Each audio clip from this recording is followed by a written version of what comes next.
Hey, everybody. Hello. People are still coming in and trying to pay attention to where we are. I know. Oh, there we are. Yeah, so now I have a new setup here in my office. You can't tell, but I'm on two screens. So I have a screen that I can look at the Torah, and then I have the screen that I'm looking at you on. So I have the two screens connected now. So, and then I have the screen that I was watching baseball on. So every screen now. I won't be watching baseball anymore I don't do that. I cannot multitask while we study Torah. I will tell you. It's on in my living room. Sound off. No, I've seen you since baseball season started. Don't worry. I can't do that. I can't do that when I'm helping to lead the class. Well, I just ignore you, Rabbi. So I don't have any issue with it. I'm just telling you, I know that you can do that. I can't, but yeah, I guess it'd be hard to ignore us, huh? Yes, I'm as I'm reading, as I'm studying. How are you doing, Kelly? You all right, Kelly? Are you? Yeah. I'm fine. Yeah. Glad to be here with you tonight. Excellent. And you've got some guests, Joyce, right? No, well, maybe on other computers. Friends have said they'd tune in, and relatives too. You can't see them, huh? I can't see anybody but you and the Word. Okay, hold it a second. Well, before we start, I'm going to show you. But I'm glad to be here. I'm glad you're here too. Thank you. But I'm going to let me see. Oh wait. Can you see me? I can. Oh, good. Well, wait, I can't see you. I see a blank screen. Oh, well, I'm. Oh, wait a minute. There you are. There. Can you see me now? Yeah, can you see who I just put on the screen? Yeah, I had a block on the thing, so when I'm in the morning early and I'm not fully dressed, I cover the camera. You don't see who's on the screen now? Look who's in the middle. I can see now, yes. And I'm happy to be here. Okay. Yeah, but do you see who's waving at you right now? No. I see myself and I see you. Okay, well, you're not. Well, I pinned it in the middle, so I thought you'd be able In to the see. middle. Okay, well. Oh, there's Joyce. Have some of your family there, Joyce. Oh, really? David and Cheryl? Yes. Can you hear us? Can you see us? Oh, I see them waving now. Hi, Cheryl. I see them. This is absolutely outstanding. Hi. And they're in Texas. You're in Texas right now, right? They're in Texas. Rabbi, can you possibly move the Torah over to the left a little bit? Yeah. How's that? Is that good? You didn't do anything. You didn't? No. Oh, okay, well, hold it a second. No problem. If not, I can handle it. No, I can do it. I thought I did it just now. Again, it could be that I'm on this, I've gotten fancy with my screens and I still have to learn how to do it right. But it's okay, not a big deal. Okay, hold it a second. Did that work? No different, right? No different. Okay, hold it. It's still okay. I know, but he's trying. Oh, you know what? Maybe if I do this. Is that better? A little bit. There you go. That's it. That's perfect. All right. So I made the screen a little bit larger. Nice to see your face, I made it a little bit larger, but nice. We're just waiting for a couple more. I know we've got a couple more people jumping on the line, and hopefully everybody is staying good. Mark, did you send an announcement to Doreen yet about how to get on the Wednesday night class? Yeah, but in your office? Rabbi, you just messed with it again. I did? Yeah. Oh, I thought I made it just bigger than inside the screen. You made it too big. Okay, hold it. All right. How about that? There you go, right there. Okay, well that makes the screen not. You know what? I'm going to try phoning her, Joyce, because I have her phone number. I don't have I don't have her. I don't have her email. I have her phone number. Oh, I will send it to you. I'll send it to you Yeah. after class. Okay. I'll send you her email. So she can get on the list too. Hi, everybody. Did everybody get to see our Tu B'Av little thing that we did? Yes? I couldn't see it. All right. Well, we did a little video thing. I'm gonna pop up the address of this, the Tu B'Av thing. So we did it. We put it up, and then we were not able to.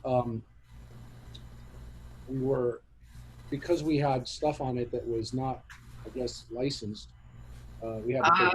I put it up on Vimeo instead, and then it's about a half hour. It's kind of like a music thing. I just chatted it up to everybody. So if you hit that link that comes up in your chat bar, then you can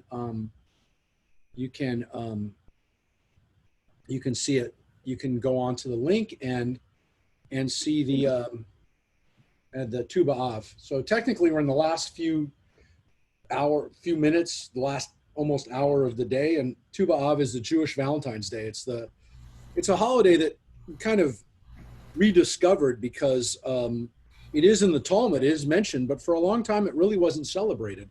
And then recently, in the last generation or so, especially in Israel, they kind of said, "Hey, we have a Jewish Valentine's Day," and so Tu B'Av came back out a little bit from hiding, and I think it's a really nice holiday because it reflects the fact that we do value and treasure and celebrate love.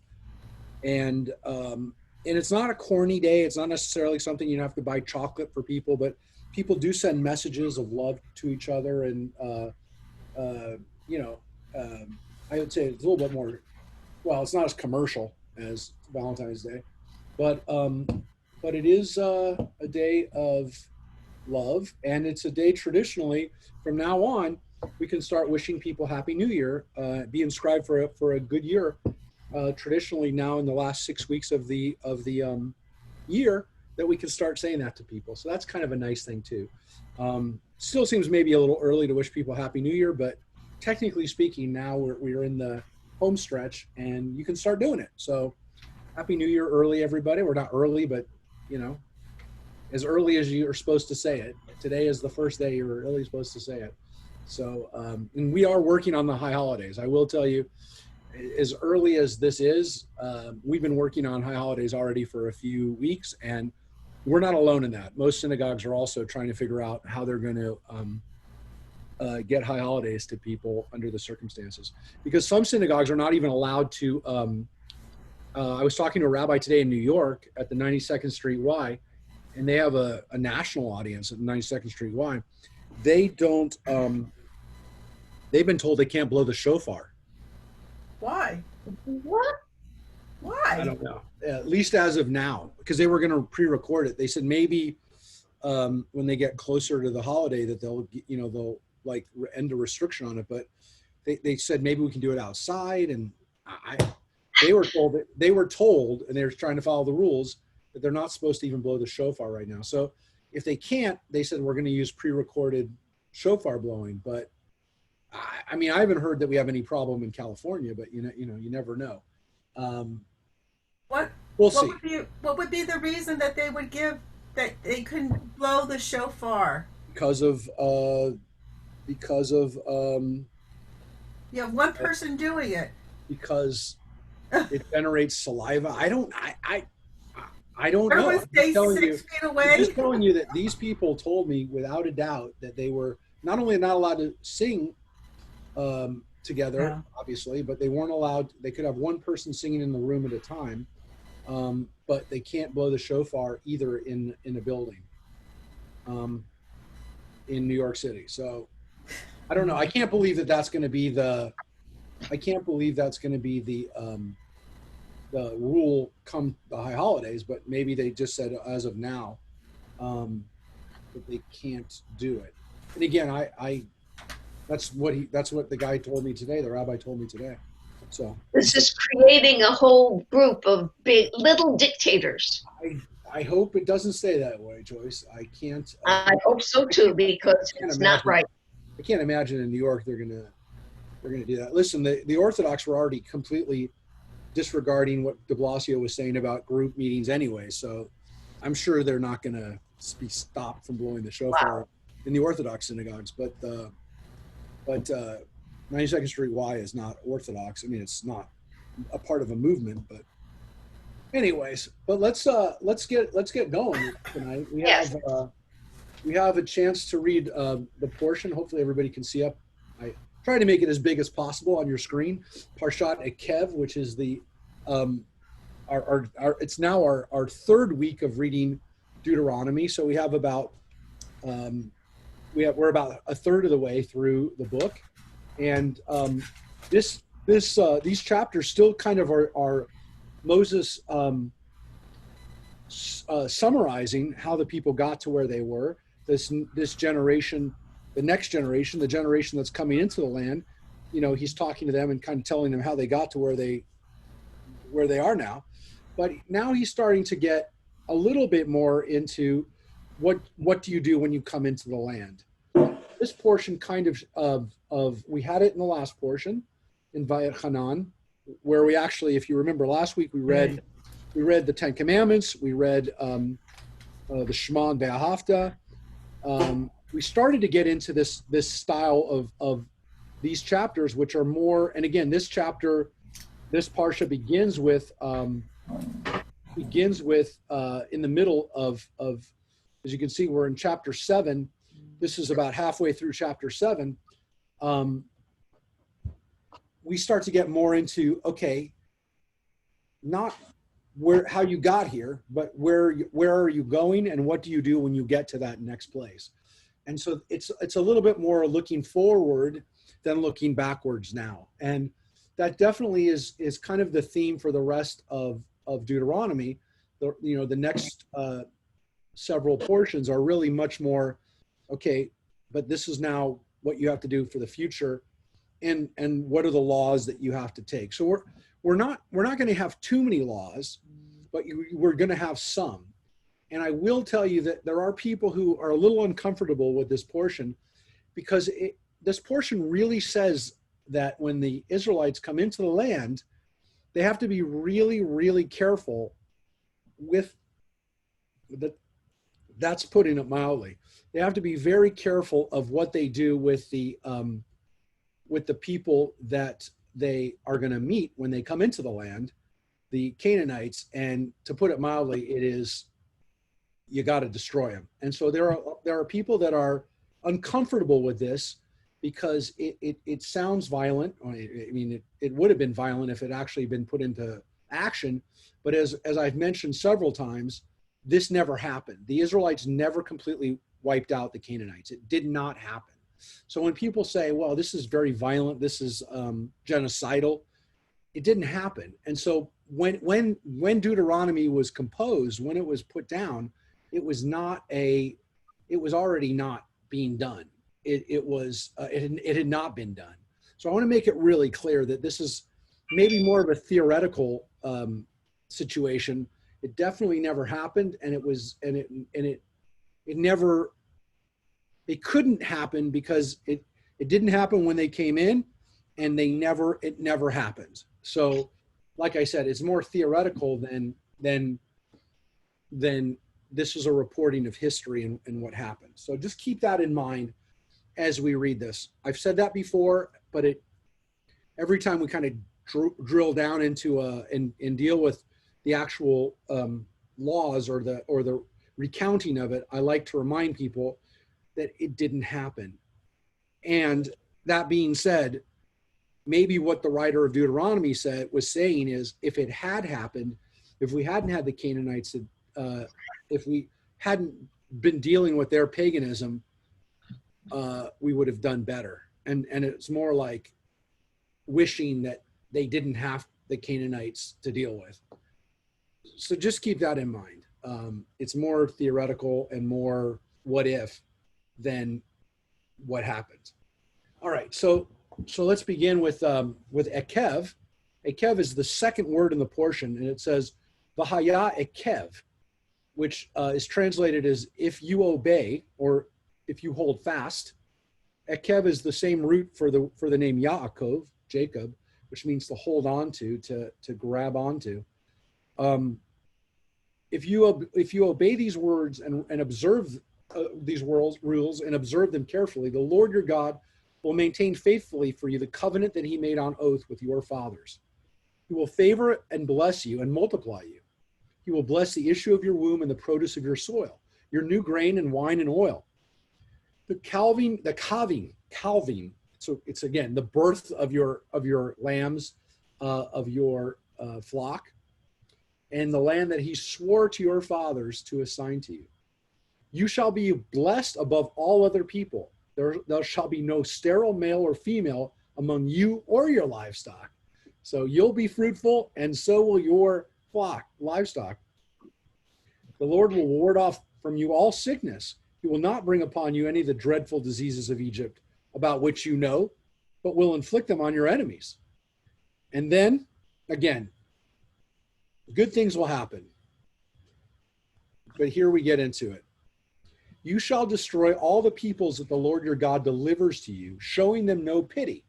And you shall not worship their gods, for that would be a snare to you. And again, the word mokesh in Hebrew means a trap or a snare. What you get caught in if you're an animal. Should you say to yourself, these nations are more numerous than we, how can we dispossess them? You need to have no fear of them. You have but to bear in mind what the Lord your God did to Pharaoh and all the Egyptians, the wondrous acts that you saw with your own eyes, the signs and the portents, the mighty hand and the outstretched arm by which the Lord your God liberated you. Thus will the Lord your God do to all the people you now fear. The Lord your God will also send a plague against them until those who are left in hiding perish before you. Do not stand in dread of them, for the Lord your God is in your midst, a great and awesome God. The Lord your God will dislodge those people before you little by little. You will not be able to put an end to them at once, else the wild beasts would multiply to hurt you. So, the Torah says that God will help you in dislodging them. Don't be afraid, even though they're more numerous than you. In reality, you've got nothing to fear. Again, telling this new generation not to worry about what will happen. God's with you. And again, even though these people do know what happened in Egypt, they weren't there themselves. I mean, in all fairness, it happened to their parents, right? So they didn't know directly, they didn't see it directly. They had heard, or maybe they were little kids during the time. But God's basically, Moses is reminding them, listen, God helped us out of a much more powerful enemy than the Canaanites. The Egyptians are a superpower. You don't have to worry about the Canaanites. They're small potatoes. But think about it. There is this understanding that God is going to be a partner with this. And so as much as you have a battle in front of you, God is also fighting with you. And God is actually going to help you by similar means that he helped the Israelites back in Egypt, that you are going to have miracles done for you. Those people will be hit by plagues and diseases and things like that. And so it's not all about how you're going to defeat them militarily. You will be able to defeat them because God will be on your side. So keep that in mind. This is also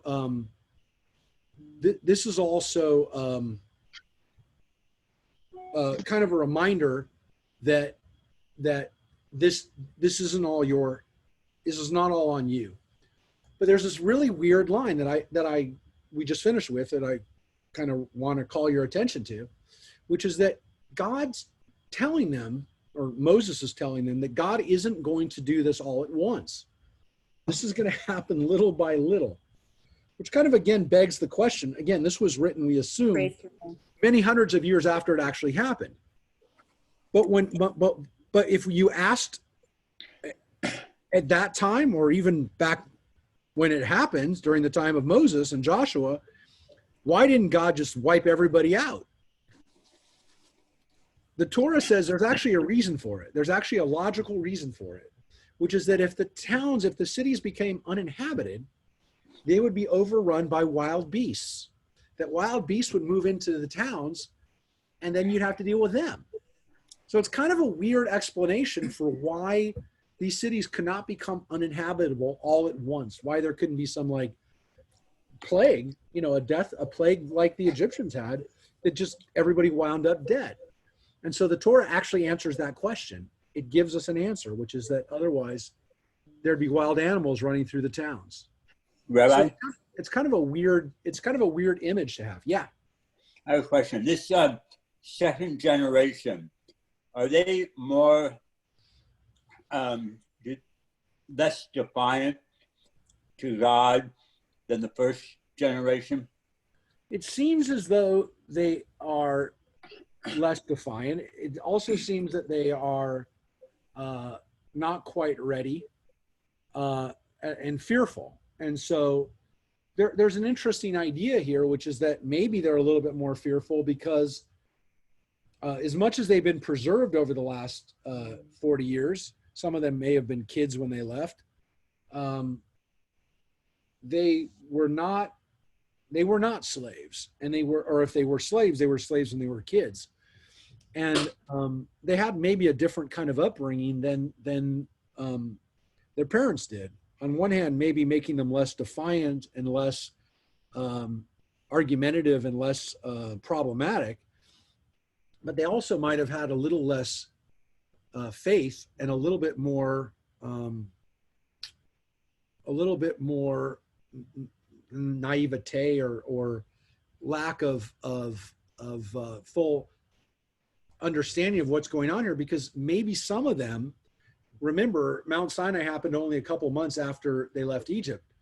They didn't cross the Sea of Reeds, maybe, or if they did, they were young. So they didn't take part in that miracle. And they also weren't at Mount Sinai. Okay, so they also didn't have that experience of getting the law and seeing the amazing lightning and thunder at Mount Sinai. So, again, this feeling of, and again, that's why in last week's portion, Moses reminds them of that experience and retells that experience or reframes that experience. And we mentioned last week, the way that the Deuteronomy version of the Ten Commandments is given is a little different than the way the Exodus version is. There is really that sense of, this was really, really a tremendous moment. And your family, your parents, your grandparents were quite shocked and quite awestruck by it. And the Torah does say that in Exodus, but it's really heightened in the Deuteronomy account. There really is more of this. This was a real powerful experience. And again, maybe Moses needed to convey that because these were not necessarily people who were there. So this is probably a little bit of what's happening, though this generation did score these amazing victories over Sihon and Og, the Amorite kings, on the other side of the Jordan River. So you think that they have a little bit of faith or a little bit of confidence because they had one victory. They had one military victories already. So they do have that. They do have that going for them. And I think that Moses here is kind of reminding them, and again, reminding all of us that the Canaanites will be a snare for us, and they are. The Israelites constantly lapse into paganism because of their behaving like the Canaanites. The Canaanite culture, the dominant Canaanite culture that existed in the land of Israel, they can't get rid of it. And not only does the Torah tell us that, the archaeology tells us that. We've found statues, I've mentioned this before, we found idols all across the land of Israel from this period, from the early Israelite inhabitation. We're talking about 1200, 1100 BCE. We know that they were Canaanite statues everywhere.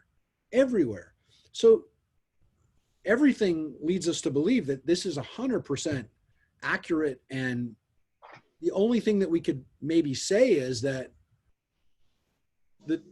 the Torah, or at least Deuteronomy, is written kind of after the fact, and with this understanding that whatever happened, they didn't get rid of the people. The Canaanites are not gone. And again, maybe this explanation is kind of why they didn't all go at once, because God basically says, if I do, animals will come back into town. And what I find interesting about this, and very relevant, is that this has happened like now. I mean, this is happening right now. The more that the more we've retreated back into our homes, the more we're finding that wild animals are coming out. I was driving the other day in Stevenson Ranch, not too far away from your home, the Wassermans, and I saw a coyote walking around at 6 o'clock, 5 or 6 o'clock at night. It was nowhere near dark yet. I mean, the sun was, it was not 12 o'clock in the afternoon, but it was not nighttime. And this coyote was walking right, like down the street like a dog. And I drove past and I go, that's a coyote that looks like a dog. And I'm like, no, that's a coyote. And yeah, we just had a bobcat in our backyard. It's happening all over the country. Animals are coming back, and obviously that's kind of cool. It's kind of nice to see the animals feeling comfortable to come out, but not at the expense of us not being able to go out. But it is happening. This is a real thing. The wild beasts coming out because there aren't people there. It's another problem. And so the Torah kind of recognizes that would have been a problem if all the people had disappeared all at once. So again, kind of keep that in mind. This is sometimes we read this portion and that line will never I'll never comment on that line, and it won't. It's still kind of a weird thing. I mean, it's not it's kind of an interesting explanation for why the Canaanites just don't disappear. I don't disappear, but die in some kind of weird plague. But it is a weird, it's like an interesting little thing. I always like those kind of comments in the Torah that kind of explain why things happen the way they do. And they don't happen a lot. The Torah doesn't always give us those, those little stories. By the way, I want to make sure right now that we're on Facebook. I am not 100% sure that we're streaming. I sometimes get a little paranoid about it because I know there are some people who only like to come on Facebook, which is fine. I don't mind, but I want to make sure we're actually up there right now. It says we are, but I'm not 100%. I'm not 100% sure, folks. Hold on, give me just one Yeah, second. I see you there. Okay, good. It says we are, but when I go to our Facebook page, it still has all our Tubav stuff. Okay, as long as you're there, thanks. Yeah, honestly, I'm looking at the Facebook page and I don't see it. Okay, I trust you. So, I don't see it either. you don't see it? No. Wait, Kelly, you really see it? I do really see it. Here, I'm going to hold it up. There you are. Okay, that's just so weird because I don't hold it. I just went past you. Okay. Yep. Okay, that's on Facebook. All right. Yes, it is. All right. Apologies, everybody. I just wanted to make sure. That's for the. Is there anybody watching on Facebook right now? Let's see, 12 views. Yeah, but there might not be anybody there. It's okay. I mean, that's why we have to do it. All right. Thanks. Sorry about that. So let's get back to the text. So it says, "The Lord your God will deliver them up to you, throwing them into an utter panic until they are wiped out." Sometimes. Rabbi, I found it under Mark Blazer, but I didn't find it under Temple Beth Maid. Just FYI. Is there anybody watching on Facebook right now? There you go.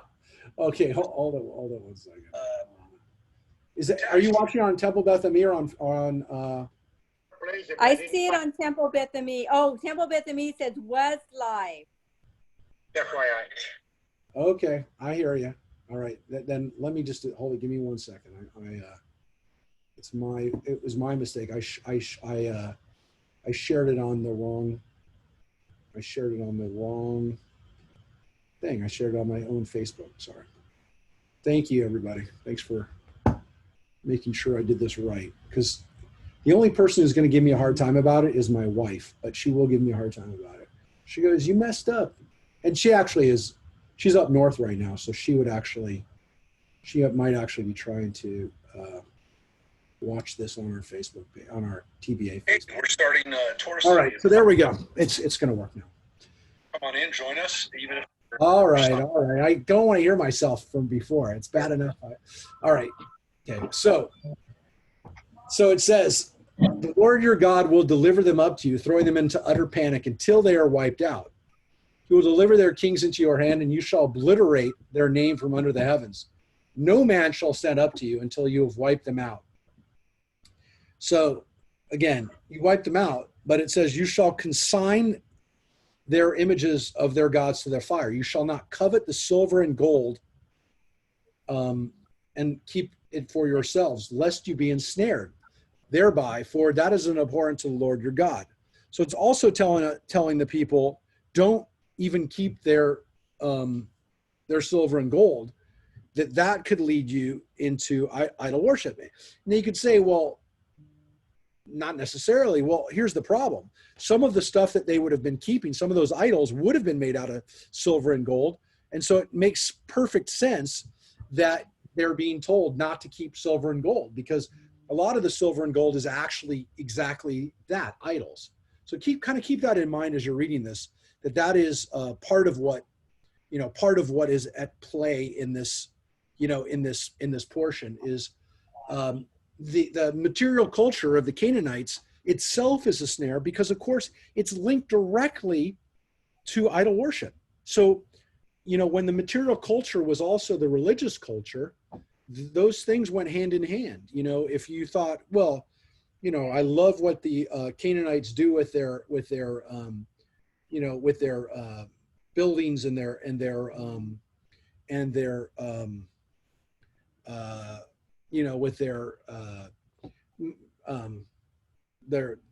festivals and their dances and everything else. The problem was it was all connected to their gods, and so you didn't have, their technology and their stuff is really good, but we don't have to participate in their idols. It was all intertwined. So there is this real big warning against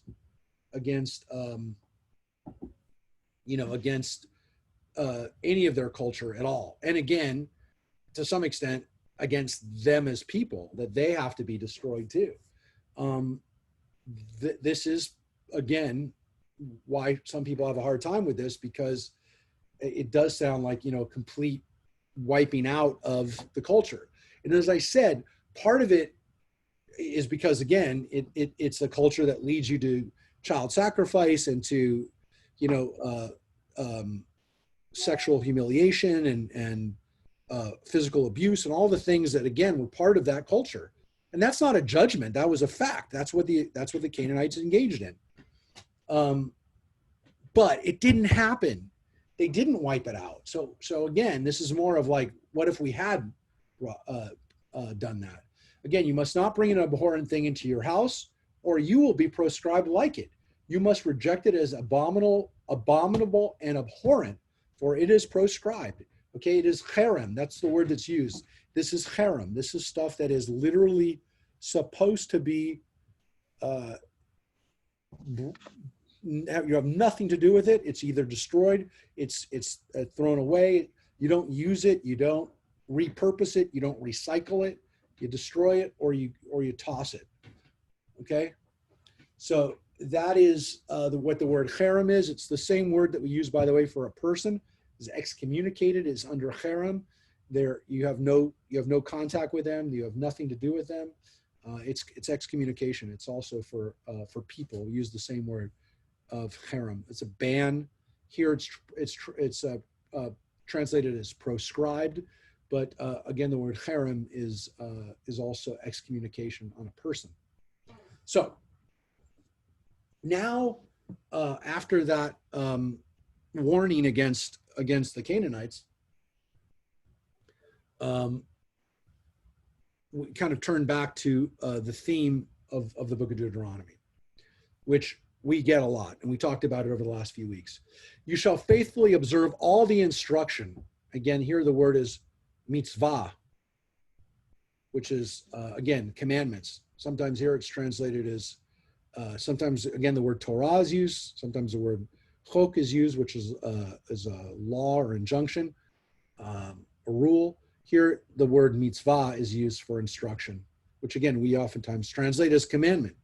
And it says that I enjoin upon you today, hayom, which is the theme for Deuteronomy, today, that you may thrive and increase and will be able to possess the land that the Lord promised on oath to your fathers. So again, fulfilling this promise. This is a promise through the generations. Remember the long way that the Lord your God has made you travel in the wilderness these past 40 years, that he might test you by hardships, to learn what was in your hearts, whether you would keep his commandments or not. He subjected you to the hardship of hunger and then gave you manna to eat, which neither your fathers had ever known, nor you or your fathers had ever known, in order to teach you that man does not live by bread alone, but that man may live on anything the Lord decrees. So a lot of people think that that line is from somewhere in the Christian Bible or is some weird, proverb that somebody just based on the Bible. No, it's from this week's Torah portion. Man does not live on bread alone. And it's a beautiful line, and it's actually an interesting theme in this week's portion, which is food. And specifically, what do we really get from food? And of course, the manna was the miraculous food that came from the heavens. We're not exactly sure how it came, what it tasted like. According to some commentaries, it tasted like anything you wanted it to taste like. But it was an interesting difference from what people would normally eat, but it's definitely spiritual sustenance. It's not just bread, and it's not bread.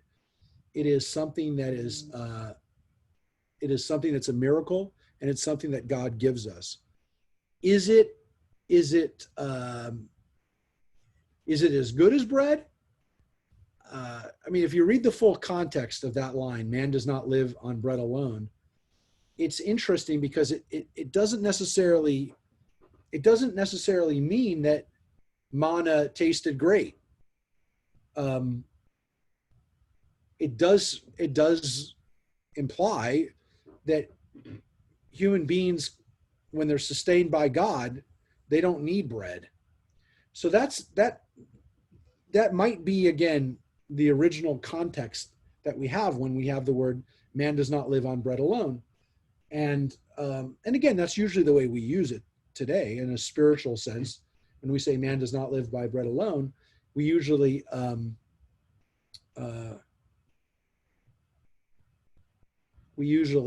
meaning that you need more than just food to be sustained, obviously. But you can see that the context here is what did manna teach us? What did the experience of manna teach us? And that's the phrase. But keep in mind that idea of food, by the way, too. But manna wasn't the only thing. It says here, the clothes upon you did not wear out, nor did your feet swell these 40 years. So your clothes also didn't wear and tear like they would have normally over 40 years.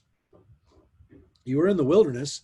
It would not have been easy for you to run out to Target or Walmart or Nordstrom or wherever else to get your clothes, or the ancient equivalent of those things.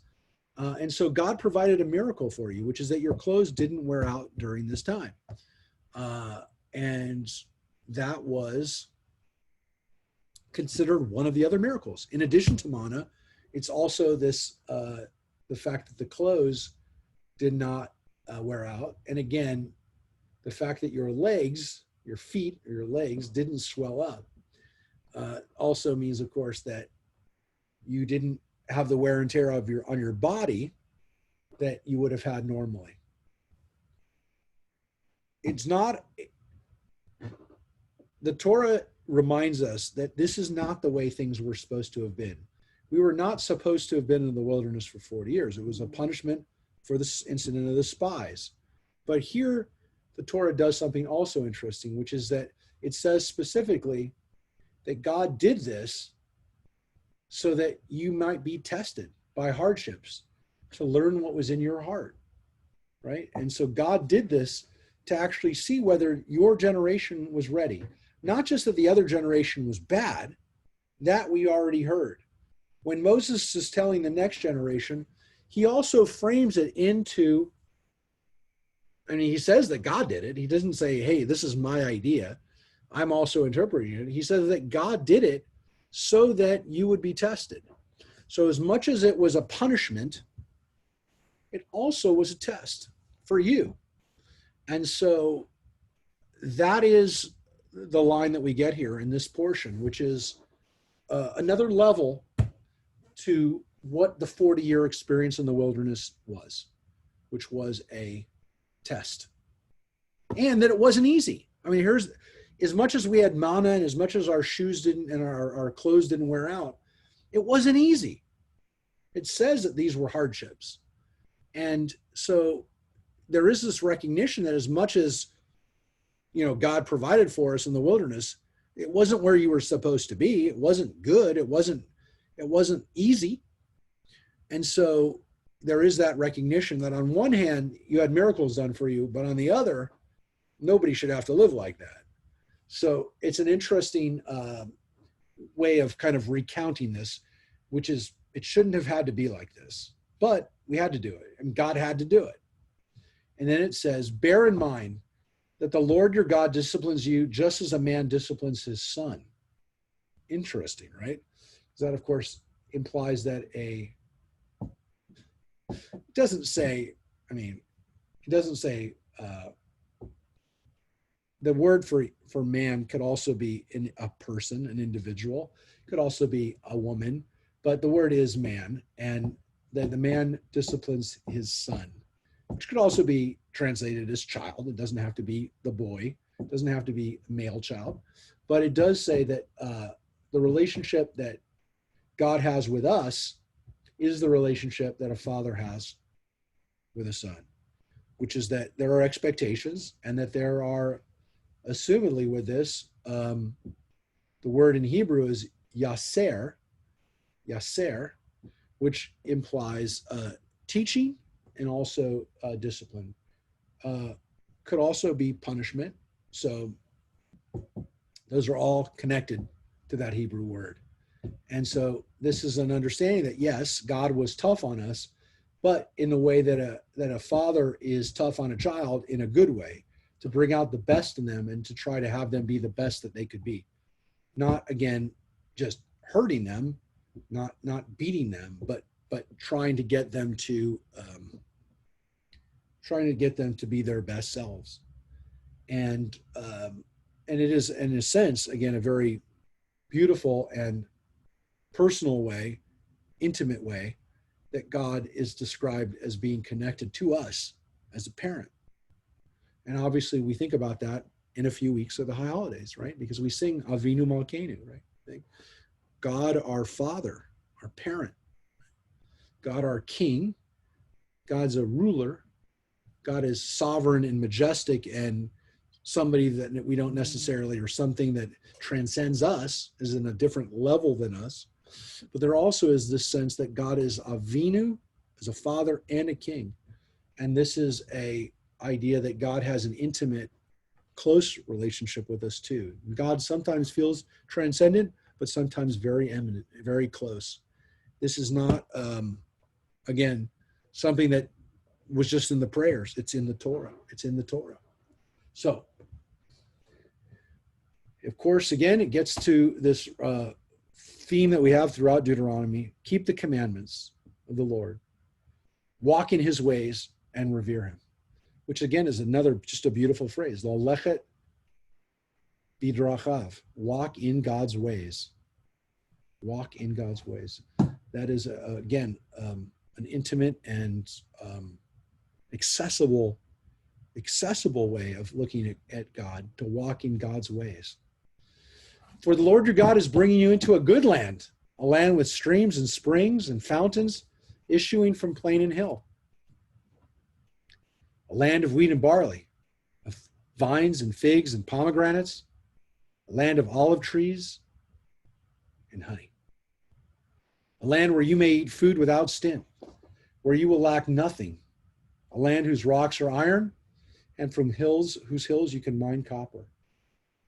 Now, beautiful description of the land of Israel. And it was the way the land was described during the time of the Egyptians.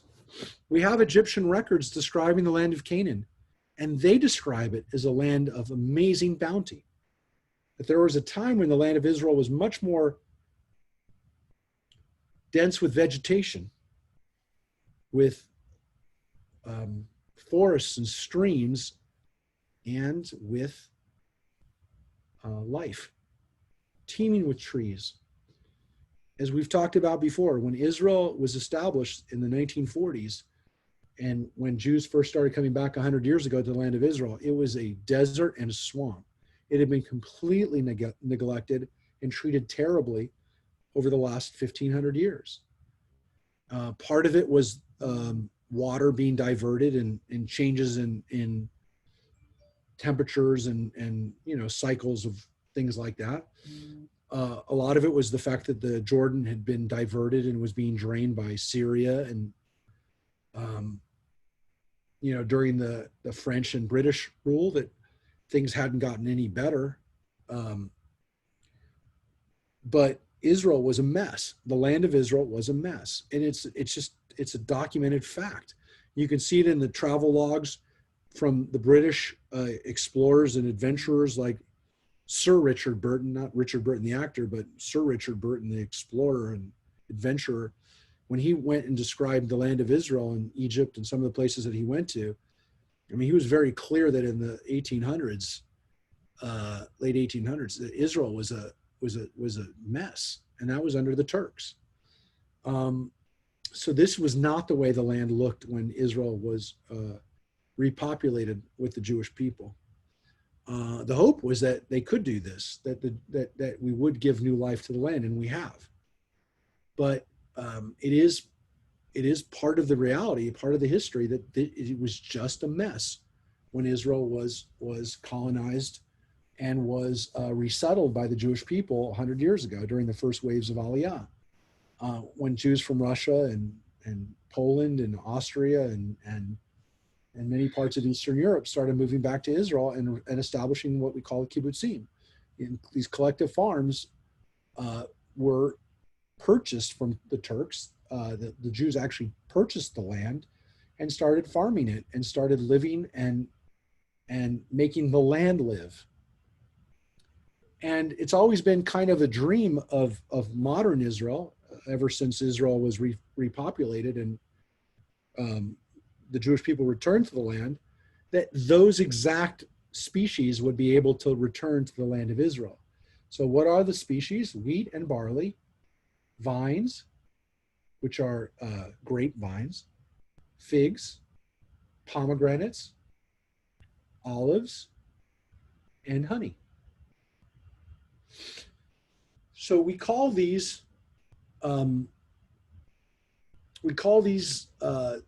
enumerated things the seven species. These are the seven things that the land of Israel would be bountiful and abounding with these crops in particular. And of course, Israel has planted oranges and bananas and lots of fruits that were not part of the biblical landscape, but it's also been very important for Israel to plant, at least in parts of the country where it was suitable, these exact grains and these exact trees that would grow there. And so today you can find pomegranates throughout the land of Israel. You can find olive trees, once again, are plentiful in the land of Israel. Olive oil and olive production is really important. And honey is there too. And honey was usually assumed to be the honey that comes from the date palm, the juice, and the sugar, the sweet sugar that is pressed from the palm date, and that is what the honey that's referred to. It turns out that we've discovered some ancient bee technology, that people actually were raising bees for honey. But it does seem that, at least when the Bible talks about it, that it's talking about those date palms and those palms that would bear forth this fruit that was so important because it was used for sweet things and was kind of, you know, the great dessert fruit, if you will, for the ancient world. And it was very important during the time of the Romans. Even we hear about the palm trees that were in the land of Israel. That Cleopatra, the one that was played by Elizabeth Taylor, Cleopatra tried to get hold of those palm trees that were in the land of Israel about 1,500 years after Moses, but about 2,000 years ago. That the land of Israel was filled with honey trees back then, and they were providing honey through. I mean, the palm trees with the date. That date honey was being used in Egypt and around the ancient world. So this is a beautiful image of the land of Israel. Again, in this week's portion, the theme of food. Man does not live by bread alone. We have this wonderful line about the foods that you will find in the land of Israel. And of course, it does say that even the rocks, even the geology of the land is of value. You know, that you can mine copper and you have iron in those rocks. Barzel in Hebrew, barzel, and nechoshet. Those are the words for barzel is iron and nechoshet is copper. Now here's another food line, and it's a wonderful line. It says, v'achalta v'savata, v'varachta. And those three verbs, when you've eaten your fill, I would say, should be translated, when you are satisfied, give thanks. Uvarachta. Bless God for the good land which he has given you. That line is part of the Birkat Hamazon, the blessing after meals that we've been saying for thousands of years. V'achalta v'savata v'varachta et Adonai Elohecha al ha'aretz hatova asher natan lach. That every time we eat food, we are supposed to say, after we're done eating, thank you, God, for the land and for the food that you've given us. And specifically, again, for the land. What I find so intriguing and so beautiful for us is, especially for those of us, and not all of you are in California, I know, but you're in a similar climate. We raise a lot of those same foods, those same trees and products that our ancestors did in the land of Israel. And so when you think about the food that we eat today, even if it's not from our own backyard, even if it's not from our own state, to give thanks for the land and for the ability to harvest it and to bring forth the bounty from that land. And it's a wonderful thing that we are supposed to be thankful, that we're commanded to bless and to thank God for the food that we have. Not just on Thanksgiving, not just, on Shabbat, not just on a holiday, but every time we've eaten, every time we are satisfied, we're supposed to say thanks, to be appreciative. And that wonderful line about food is almost all you need to know about when it comes to food for us as Jewish people. We talk about our food. We love to describe and discuss our favorite meals. We also sometimes love to describe our least favorite meals and complain about our food. But, and of course, you get passionate, defenses of what's the best deli and who makes the best whatever. But the reality is that we have an ancient tradition, a very ancient tradition of being grateful for our food, and that we're supposed to be grateful, not just for the food, but for the land, to appreciate and give thanks for the land that brings forth this food. And that is something that is an important Jewish tradition. And it comes again from this week's portion, from Deuteronomy, to give thanks to the Lord. So eat your fill, be satisfied, but give thanks. All three things. And it says, take care lest you forget the Lord your God and fail to keep his commandments, his rules, his laws, which I enjoin upon you today. So Moses is saying it, but again, these are the commandments, the rules and laws. And it actually uses all three words, mitzvot, mishpat, and hukat, all three of those words. And again, sometimes we even have the word Torah. We have teaching, we have sometimes as a word used as well. But here we have mitzvah, mishpat, and hukat, which they translated as commandments, rules, and laws. And all of those, again, God is commanding you, giving you rules and giving you laws. There are three words for it. There are three words for it in Judaism. Are there differences between those? You'd think that there are, because there's three different words that are being used, but it's difficult to peel out and to say in the Torah, this is a mishpat, this is a mitzvah, this is a chok. It's not so easy. There are certain things that are seen as hukot, things that are, we oftentimes call them laws that don't have any rationale, if we will, just commandments that were given, and there isn't really kind of like, we're not really sure where it comes from. But you really can't follow that as a rule.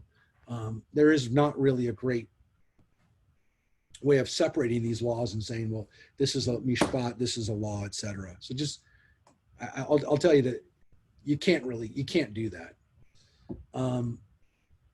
Again, take care lest you forget the Lord your God and fail to keep these rules. It's again, forgetting these rules is forgetting God. They go hand in hand. And again, Moses is a conduit for it, but it is God. When you've eaten your fill and have fine houses, right, that you've built to live in, and your herds and your flocks have multiplied, and your silver and gold have increased, and everything you own has prospered, beware lest your heart grow haughty and you forget the Lord your God, who freed you from the land of Egypt, the house of bondage, who led you through the great and terrible wilderness with its serpents, its scorpions, a parched land with no water in it, who brought forth water for you from the flinty rock, who fed you in the wilderness with manna, which your fathers had never known, in order to test you by hardships, only to benefit you in the end. And you say to yourself, my own power and the might of my own hand have won this wealth for me. Remember that it is the Lord your God who gives you the power to get wealth in fulfillment of the covenant that he made on oath with your fathers, as is still the case. So the message from that, again, is something that is definitely more relevant for our generation than it has been for other generations. For generations that have gone through tremendous hardships, it's maybe, the lesson is that God has preserved us, has enabled us to still be here. The harder thing for generations that have grown up in affluence and wealth and power is to take for granted where it came from and to forget that it wasn't always easy. And it's virtually impossible, folks, to impart this onto the generations that are even more further removed from those experiences that many of our parents or grandparents went through, and some of us. It's very hard to teach it. It's very hard, unless you've lived through it, to understand what it means to go through these things. And I had a funeral yesterday for somebody who was 98 years old, who was born in 1922, and he was a veteran of World War II, but he also lived through the Depression in the Bronx. And I talked to his kids and his grandkids, and I mean, they knew the stories. And he was raised by a single mom. But it's very hard for people who didn't live through that. And we'll never understand it. I mean, we can hear the stories, and maybe we can be, if we work really hard at it, we can be empathetic about it, and we can try to understand, but we'll never know. We'll never know what it's like to be so close to that kind of poverty and that kind of a degradation, which was a reality for a lot of our people just 100 years ago. And I say just 100 years ago because, 40 years ago, we would say it was only 60 years ago. But, as every generation, we get further removed from that past, it gets harder to make this real. It gets harder to remind people to have humility and to understand that there were a lot of people in your family that worked real hard to get you to where you are today. And it's real important, especially in the Jewish community, to convey that, because we have a lot of people who thankfully have not had that kind of poverty, but they also don't have the kind of humility that they need to have. And the Torah is a reminder of that. The Torah is a reminder for the generations that lived 3,200 years ago, that you need to know that things were not things were not going to be, were not easy for your parents. And you have to know, you didn't do this. You didn't get to where you were. This was given to you by your family and by God. So it's a miracle you have what you have. And that is something that we really have to remind ourselves, and we have to make sure we impart onto the next generations. Look, we have to do it to everybody in this country, for everybody in this country, but in our own lives, in our own community, it's especially important because there is a definite lack of humility and appreciation for this.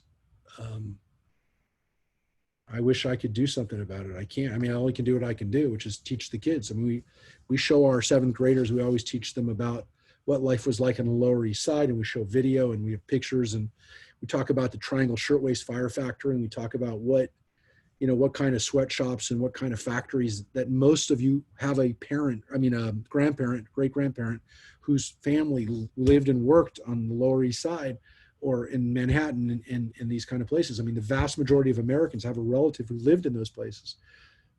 This was your family. And there's no way, though, to obviously adequately convey that. But when I read this in the Torah, I'm reminded that it is real important not to give up on it. And so we try to teach people to be humble and to understand that it's taken generations, and they should be grateful for it. They really should. So it's a challenge. I'm not gonna sugarcoat it and say that we have the answer. Sometimes I wish you could actually take the kids down, and there is now a Lower East Side museum. There is a tenement museum in the Lower East Side where you can see they've recreated these cold water flats that people lived in.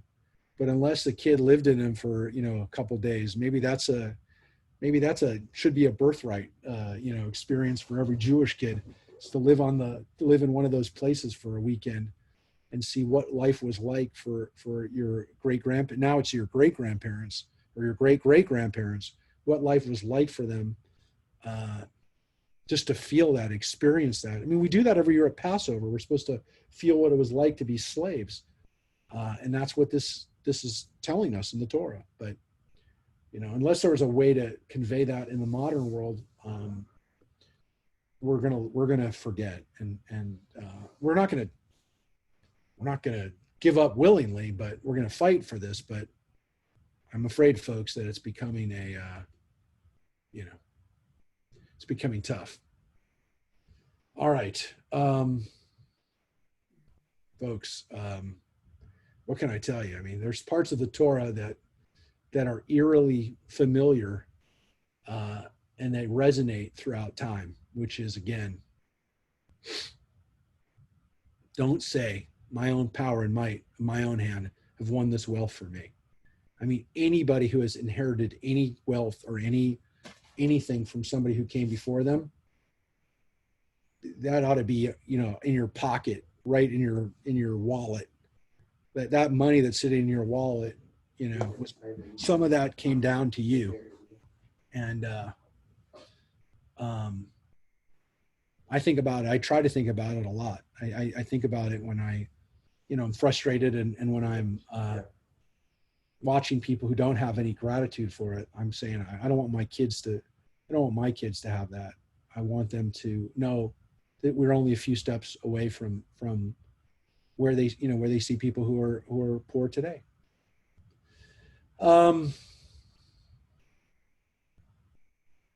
Remember that it is the Lord your God who gives you the power to get wealth, in fulfillment of the covenant that he made on oath with your fathers, as is still the case. If you forget the Lord your God, follow other gods to serve them or bow down to them, I warn you this day that you shall certainly perish. Like the nations that the Lord will cause to perish before you, so shall you perish, because you did not heed the Lord your God. So again, the lesson, the example of what not to do. You're coming into the land because these people made the same mistake. You're getting this land because I promised it to your ancestors, but also because they did the wrong thing.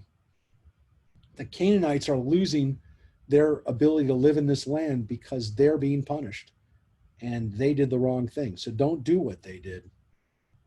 Otherwise, you'll be like them. And here we come to the beginning of chapter 9. And again, this line that is so powerful in Deuteronomy. What does it say? Shema Yisrael.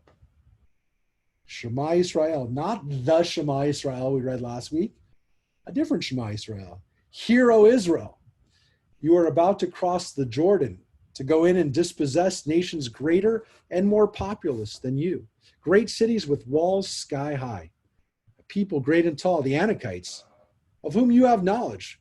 For you have heard it said, who can stand up to the children of Anak? And again, these are these great giants that live in Canaan, that they're powerful people. They have these beautiful big cities. How can you ever dispossess them, right? Know then this day that none other than the Lord your God is crossing at your head, devouring fire. It is he who will wipe them out. He will subdue them before you, that you may quickly dispossess and destroy them as the Lord has promised you. So, God is going to help you in these victories, which we've already read. And here's an interesting kind of corollary to that. When the Lord your God has thrust them from your path, say not to yourselves, the Lord has enabled us to possess this land because of our virtues. It is rather because of the wickedness of those nations that the Lord is dispossessing them before you. It is not because of your virtues and rectitude that you will be able to possess this country, but it is because of their wickedness that the Lord your God is dispossessing those nations before you, and in order to fulfill the oath that the Lord made to your fathers, Abraham, Isaac, and Jacob. So here it's almost, again, the promise that I made to Abraham, Isaac, and Jacob. It's almost like and there's that too. But the big part of this, folks, is that these people are bad people. And that's why I'm kicking them out. So there's a very clear message here in Deuteronomy, which is that these people deserve what's happening to them for what they did. Don't think it's because of what you did. You haven't done anything yet. Right. Your family, your ancestors, I promised it to them. I'll give you that. But it's because these people are really, really bad.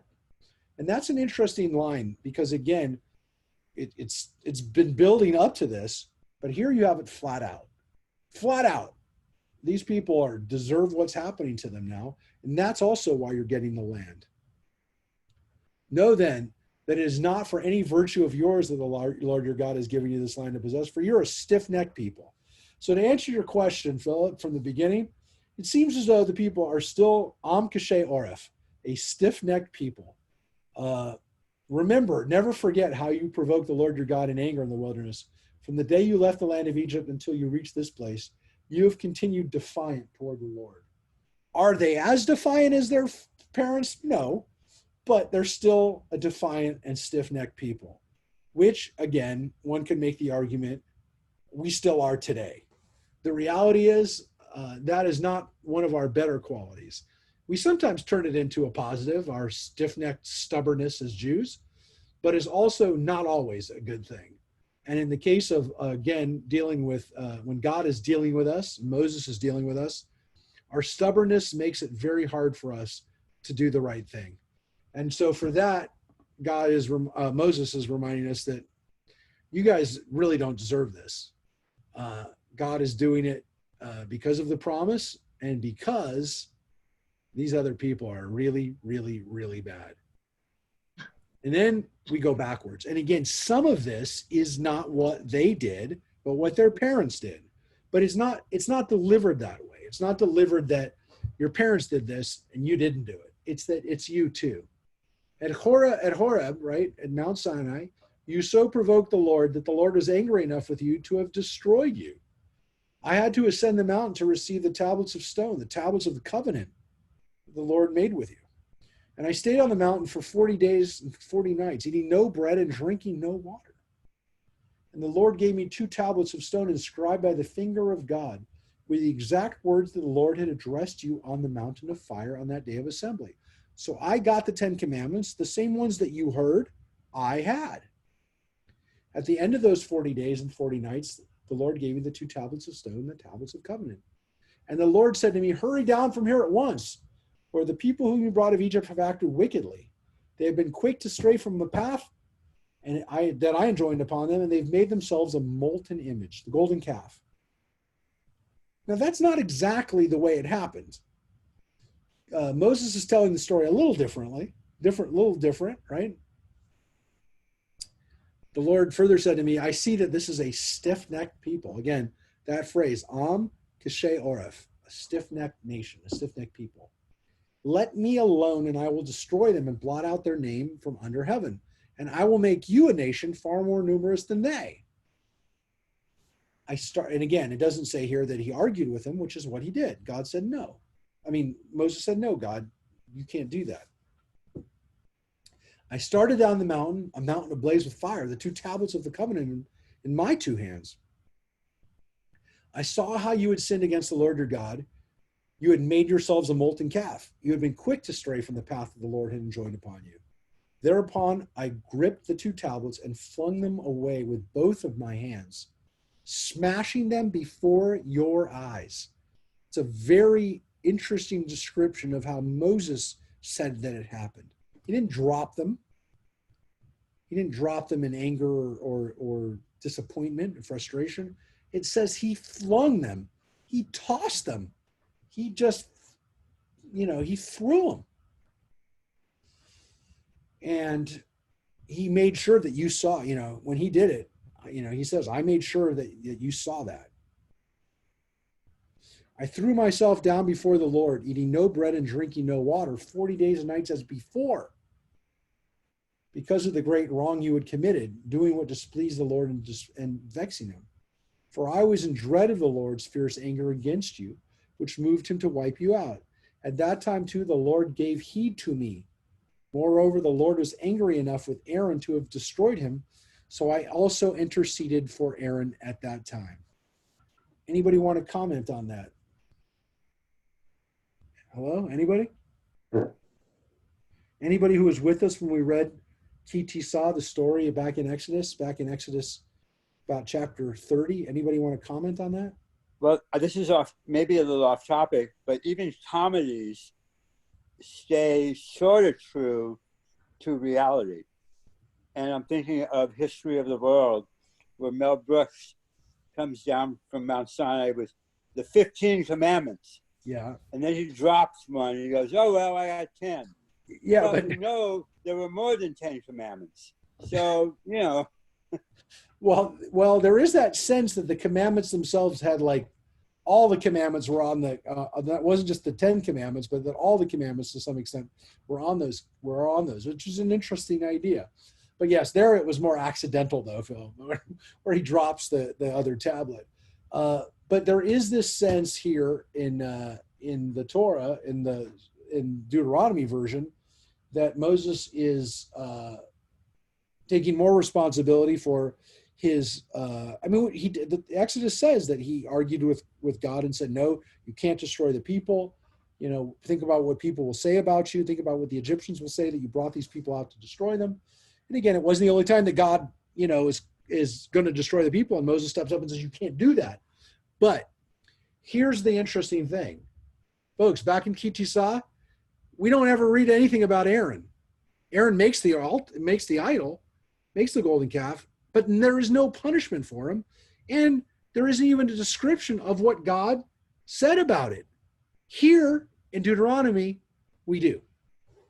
Here in Deuteronomy, it says that Moses interceded on Aaron's behalf too. It's not in the original Exodus version. And it's something that like people want. They want to know, well, what about Aaron? Aaron made the golden calf. I mean, it wasn't his idea. The people came at him, and we've talked about this before. You know, maybe he felt threatened. He didn't have a choice. He did it under duress, real duress. But still, there is never any mention of what happens to Aaron. Here it says that God was mad at Aaron and was going to destroy Aaron. That is what Deuteronomy version says. And that he stepped forward and took care of Aaron. Now, Aaron's already dead, by the way, by this point, right? Aaron has died weeks back. He's been buried. We read about it in the book of Numbers. Did Moses feel like he could say this now that Aaron's dead? Is it because he's now telling the story? You know, Deuteronomy is his version of the events. As we talked about at the very beginning when we read this a few weeks ago, Deuteronomy, there is a sense in Devarim and Deuteronomy that this is a little different, that Moses' take on what happens, it's his impressions, it's his view of the story. It's not an exodus of just recounting Moses' kind of like in the third person. Here's Moses speaking in the first person saying, this is what I said, this is what I felt, this is what happened. But interestingly, this isn't about him necessarily. I mean, it's about him, but it's really about Aaron. And here we get a version of it. Yeah. Let's assume, I have a question. Let's assume that somebody else wrote this book of Deuteronomy other than Moses. Let's just make that assumption. Why wouldn't the author summarize this the same way as what we read in Exodus? Yeah, so we talked about it a couple weeks ago that it's even more, it's a good point, Mike, because it's actually even more apparent when the book summarizes things that we just read in Numbers. And as we read it 4 weeks ago, right? Or not 3 weeks ago, but 4 portions ago, we were reading Numbers, and we were reading the stories of Sihon and Og. We read about these stories in Numbers just a few weeks ago. I mean, the answer to the question that you had is why is it different? I would say, and again, this is what biblical scholars have said when looking at the book of Deuteronomy, is that it may have been written with the assumption that that's the only book that you're reading, in the sense that if Deuteronomy was not put at the end of the Bible, we have Deuteronomy at the end of the Torah because Numbers ends and the people aren't in the land of Israel.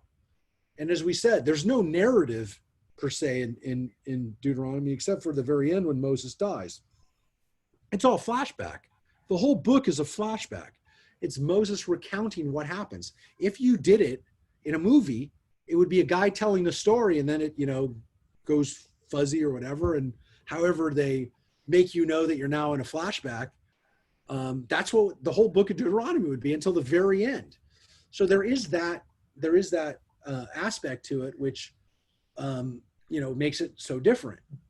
But in a sense, I understand what the rabbis say, that Moses wrote this whole thing, because I can see it coming from his point of view 40 years later, changing things. Yeah, the problem is, and again, that's one of the reasons why people can, will traditionally say that it's not written by different people. But here's the problem. It's not the stuff that's written. It's not the 40 years ago thing. It's not the Mount Sinai that, he has a different impression of it 40 years ago. It's the stuff that happens in Numbers that would have happened just months before. that's where people say, but you just gave a different description of the journey that you just took, that we just heard. And so that's where I would say, yeah, I'm not really sure that the author of Deuteronomy assumed that you were going to have the two manuscripts next to each other and you'd flip back and go, wait, he didn't say that in Exodus. I think Deuteronomy is assuming that you're going to read this and that's your version of Exodus, that you didn't read Exodus too. Or if you did, you read it a long time ago and you didn't read it in the same. Now, are we assuming the same volume? Yeah. Are we assuming that the book of Exodus was there for people to read? Oh yeah. The assumption here is that the author of Deuteronomy, or the operating assumption is that the author of Deuteronomy absolutely had the book of Exodus to look at when he wrote it. So that is part of the operating. And Numbers too, right? It is part of the operating assumption that guy had it and told the stories the way he wanted to tell them with that kind of issue. Now, the interesting thing about Aaron being, I'm not saying smeared because he's not being smeared. This is what happened and we didn't get this before. One of the reasons why this author might have done this is because the person feels a little bit more comfortable, if he's not necessarily a priestly author, to say something bad about the first Kohen Gadol, the first priest. Whereas the other authors might have been hesitant to do that because you can't badmouth Aaron. Aaron doesn't really get badmouthed in the book in the earlier books. To the contrary, Aaron's with Moses every step of the way. And even though he doesn't get as much credit for it, because we don't see him in the movies usually as a very active character, in the book itself, in the book of Exodus, he's there the whole time. He's there the moment they go into the Pharaoh's court. Aaron's right alongside Moses all along. Aaron is risking his life as much as Moses is from the very outset. So Aaron's definitely, again, for the priests, that's their ancestor, and he was right there with Moses. So it could be that the Deuteronomy author was a little bit, maybe not as afraid of dirtying Aaron, but it's a possibility. The bottom line is, when people ask, well, what happened to Aaron? We do have a version of it, and I'll say that we do have a version that Deuteronomy tells us that God wanted to destroy him. God was going to kill him at that moment, and that is the word.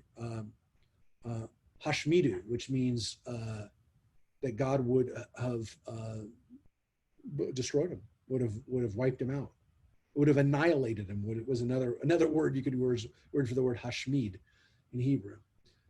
So it says, as for the sinful thing you made, the calf, I took it, I put it into the fire, I broke it to bits, I ground it thoroughly until it was as fine as dust, and I threw its dust in the brook that comes down from the mountain. That's all in the Torah. That's all in Exodus. So he turns it into water, and then, of course, it doesn't say here, I made you drink it, but that is in the Torah. I made you drink it. In Exodus, you drink it. Again, you provoked the Lord at Taberah and Massah and Kivrot Hatavah. Those are all places that Exodus tells us that they upset God. You know, places where they complained about the food, or complained about the water, or fought with each other and said, you know, why did you bring us out here to die? When the Lord sent you from Kadesh Barnea, saying, go up and take possession of the land that I'm giving you, you flouted the command of the Lord your God, and you do not put your trust in him, and you do not obey him. And that is the story of the spies. It doesn't say, oh, and when we sent you the spies, that we did read that a few weeks ago, though. So we did read the retelling of that story. There it actually said that you wanted to send in spies because you didn't believe it. And here it kind of follows along that line of you know, you didn't put your trust in him. You didn't go up and do it. It didn't say you didn't send in spies, or you sent in spies and you didn't send in good spies, or the spies came back with bad report or anything like that. It doesn't say anything about spies. It just says you didn't trust him. You didn't trust God, and you flouted God, and you didn't obey him. And then Moses says, as long as I've known you, you've been defiant toward the Lord. You don't stop being defiant. It doesn't end. You never, ever stop being defiant. And again, he doesn't say your parents. He says you. He says you. He doesn't say your parents. So just remember something, folks. This is this is a terrible, terrible, kind of condemnation of their generation, and again, of where they were the whole time, not being in the right place, not being mentally, spiritually prepared.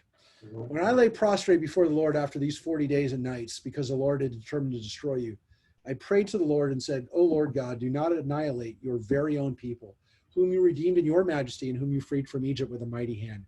Give thought to your servants, Abraham, Isaac, and Jacob, and pay no heed to the stubbornness of this people, its wickedness, its sinfulness. Else the country from which you freed us will say, it is because the Lord was powerless to bring them into the land that he promised them, and because he rejected them, and he brought them out to die in the wilderness. Yet they are your very own people, whom you freed with a great might and outstretched arm." Now, what's weird about what just happened is this is a flashback, but in the flashback, there's a flashback. I mean, literally, what just happened was well, it's not a flashback in a flashback, but it's another movement to a remembrance, because Moses said, "Look at what happened at Horeb. Look what happened at Mount Sinai. When I went up on the mountain, I came down, and you guys were worshiping the golden calf, and I destroyed the 10 Commandments." And then he says, and that was just like what happened at Massah. That's just what happened at Taverah and Kivrot Chatava. It's just what happened at Kadesh Barnea with the spies. This is all still the 10 Commandments story.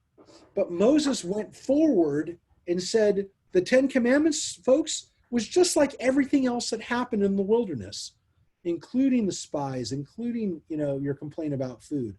So he puts the 10 Commandments in context, in the wider context of the repetitive nature of what the people were doing, that they can't get it right. And Moses says, it wasn't just Mount Sinai.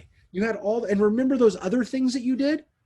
And so Moses, we forget that this is all happening still as Moses is talking about the 10 Commandments incident and the golden calf. And so now Moses gets back to the 10 Commandments and says, "Thereupon the Lord said to me, carve out 2 tablets of stone like the first, and come up to me on the mountain and make an ark of wood. I will inscribe on the 10 Commandments that were on the first tablets that you smashed, and you shall deposit them in the ark." And again, here we have an interesting, maybe a different version of the story, but it is this idea that it was Moses' idea to destroy the 10 Commandments. God didn't say, take my 10 Commandments and smash them on the ground. As a matter of fact, Moses, in his retelling, still tells us that God said, carve out commandments and come upon me, right? And again, this is the sense of you smash them, you deposit them in that ark. So now it's almost like God said, and again, we have this in the earlier Exodus story, that it's not God said, hey, by the way, Moses, make a big dramatic finish when you come down and smash my tablets. No, that's Moses' idea, which, by the way, again, there is this possibility that Moses, when he strikes the rock later on and then finally gets punished by not coming into the land, that Moses does occasionally take matters into his own hands and sometimes shows flashes of a temper, which God isn't really 100% in favor of. That God doesn't really want Moses to lose his cool, which is why it says that you smashed. Take the tablets. Now, again, what is really different here is that it seems that God actually inscribed on the tablets the same version of what he did on the first one. That doesn't seem to be what happens in Exodus, right? It seems to be that version is a version that Moses made. And they weren't quite as holy as the first commandments. The first commandments, the one that he smashes, are written by God, by God's own hand. Right? Here it seems that the second commandments were also by God's hand, at least what Moses says. Moses says that the commandments that he comes back with the second time are also written by God, which means they're not like less holy. They're not the first, but they're still written by God. They're not his work. So that's an interesting difference in the two versions. That is a difference. Here it also says that God commanded him to make the ark and to place the commandments in them. And it doesn't say he kept both sets of commandments. Later on, it says that he kept both commandments in the ark, the broken ones and the or actually earlier on it says he kept both sets of commandments in the ark. Here it seems to be just that he kept the second commandments in the ark, the whole commandments.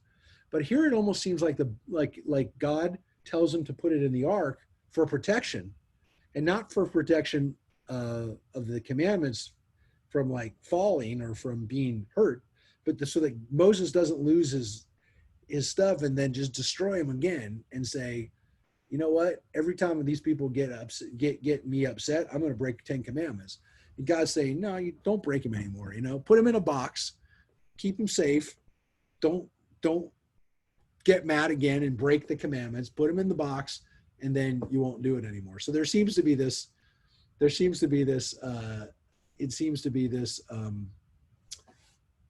The ark isn't just so much for beautification, but as much as it is for protection, and not from anything, but from Moses in particular.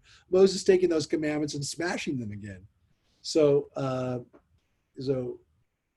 that is a little bit of a different take on what the ark is, and it doesn't have it as a beautiful gold plated and cherubim on the top, and it doesn't have that kind of description of the ark. It's like a box, put him in a box and keep him safe. And it says, I went down from the mountain and deposited the tablets in the ark that I had made, where they still are, as the Lord had commanded me. So, and then it says, from Beerot Bnei Yakan, the Israelites marched to Mosera. Aaron died there and was buried there, and his son Eleazar became priest in his stead. From there we marched to Gudgod, and from Gudgod to Yotbat, a region of running brooks.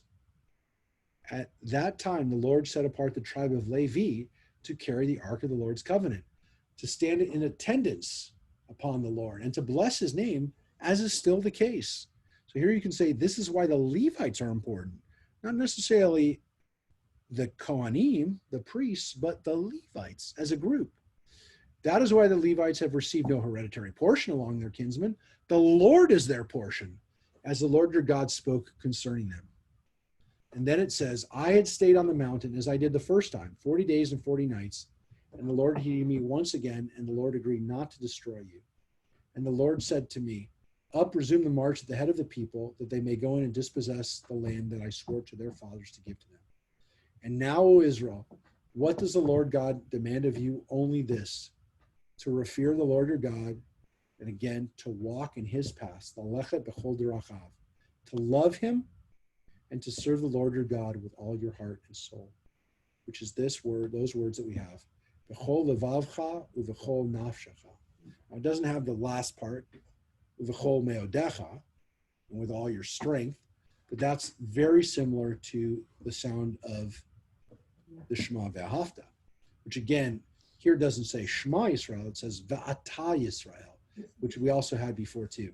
Now Israel, the word Ata with an ayin, it means now, at this moment, and now Israel. And again, this beautiful phrase, to revere God, to walk in his paths, to love him, and to serve God with all your heart and soul. La'avod, to be a servant of God. These are the things that God asks for us. Keeping the Lord's commandments and the laws which I enjoin you upon this day for your good. And why do we keep the commandments? Because, and it says, mitzvot, hukotav, and mitzvah, it's mitzavecha, these laws, commandments, these laws, and these mitzvot, that I've commanded you. Why? Because it is for your good. It is not because God just is giving you rules to keep, but because it is going to be good for you. Mark the heavens to their uttermost reaches. They belong to the Lord your God, the earth and all that is in it. Yet it was to your fathers that the Lord was drawn in his love for them, so that he chose you, their lineal descendants from among all the people, as is now the case. So God has chosen your people, your ancestors, right? Told your ancestors that you will be God's people. And again, and it's the word mikol ha'amim, that God has chosen us from amongst the nations to love. And that word ahava is used there, that we love God, ahava, that we love God, and that God loves us. That Lord God is drawn in his love for you, for your ancestors. So then we have this weird phrase here. Cut away, therefore, the thickening about your hearts, and stiffen your necks no more. And again, that is the word that we have for stiff-necked, right? Don't be stiff-necked any longer. But it also uses the word umatem et aralah. That is, cut away the foreskin. Cut away the foreskin, which they translated as cut away the thickening around your heart. It says, circumcise your hearts. Circumcise your heart. Cut away the arlah, which they translated as thickening, but it's the same word as foreskin, or again, what is circumcised, which is why sometimes the translation is circumcise your heart, which is a strange phrase, but it is used as a translation oftentimes because that is what the phrase means, to circumcise or to cut away. And that's what the word mol means, or milah, when we say the brit milah, the covenant of circumcision, of this cutting away. It represents a cutting away of the hardening of your hearts. So what this does to some extent is it tells us not to be like Pharaoh or other people in the Bible who have their hearts hardened.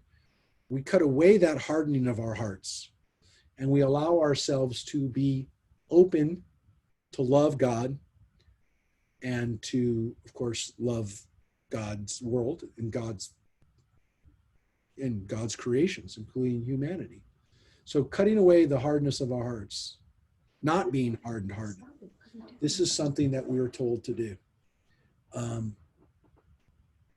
We are, again, this phrase right here is oftentimes used later on too to describe in Jewish tradition, and then later on even in Christianity, it was used to describe people who would not be open to God, that their hearts had been hardened, that their hearts were not circumcised. And actually that is kind of one of the plays on circumcision that we get in the Christian Bible. In the Christian Bible, when early Christians were debating, and they did debate this issue, it was a heavy duty debate, whether people had to be circumcised in order to be Christians. The early followers of the church said that you had to be circumcised in order to be a Christian. You couldn't be part of Jesus's followers unless you were circumcised. And then some of the Jewish followers, and of course many of the Gentile followers, said, you don't have to be circumcised. God doesn't require circumcision anymore. As long as you follow Jesus, you don't have to be circumcised. And so people literally said, the Bible says, don't worry about circumcising your bodies, circumcise your heart. Don't worry about circumcising, in any other part of your body, circumcise your heart. Now, it doesn't say here, don't circumcise your bodies, right? It does say circumcise your heart, but it's not a this, but not that. It's both. And of course, a woman can circumcise her heart too. It's not just a circumcision required on a man. So, but it is an important play that the Christian Bible later uses off of this circumcise your heart. Don't worry about circumcising your body, circumcise your heart. An interesting setup inside the Torah itself. But again, it does not say don't circumcise your body. For the Lord your God is supreme. The Lord God is supreme, and the Lord supreme, the great, the mighty, the awesome God. And it says right here, Ha'el, Hagadol, Hagibor, V'Hanorah, which is the phrase that we have in the Amidah. That's where that phrase comes from. When we talk about why do these prayers, contain these phrases, it's because our ancestors wanted to preserve the Torah in some kind of context, right? And so here we have Ha'el, Hagadol, Hagibor, V'Hanorah, which is a beautiful phrase. The Lord is supreme, is great, strong or mighty, and awesome. Norah. All those three words are used to describe God here in Deuteronomy, which we use in Amidah. But it also says God doesn't take bribes. God doesn't show favor and take bribes. You can't appeal to God with your offerings and your sacrifices or offerings to God, right? You have to do what's right. God upholds the cause of the fatherless and the widow and befriends the stranger, providing him with food and clothing. So you too must befriend the stranger, for you were strangers in the land of Egypt. You must revere the Lord your God. Only him shall you worship. To him shall you hold fast, and by his name you shall swear. This is, again, the way that we worship and the way we understand God is to understand that we can't buy God off with offerings, that we have to take care of the people that God would take care of. We are God's partners in doing this. That's the way we worship as well. Our sacrifices are not a way of buying off God. They're expressions of love. They're commandments, obviously. We read in Leviticus all those sacrifices that are offered, but they're not to buy God off. Those don't take the place of not doing what's right by the most vulnerable in your community, right? And it says you must befriend, which is the word there is v'ahavtam et hager, ahava, the same word there. Love the stranger.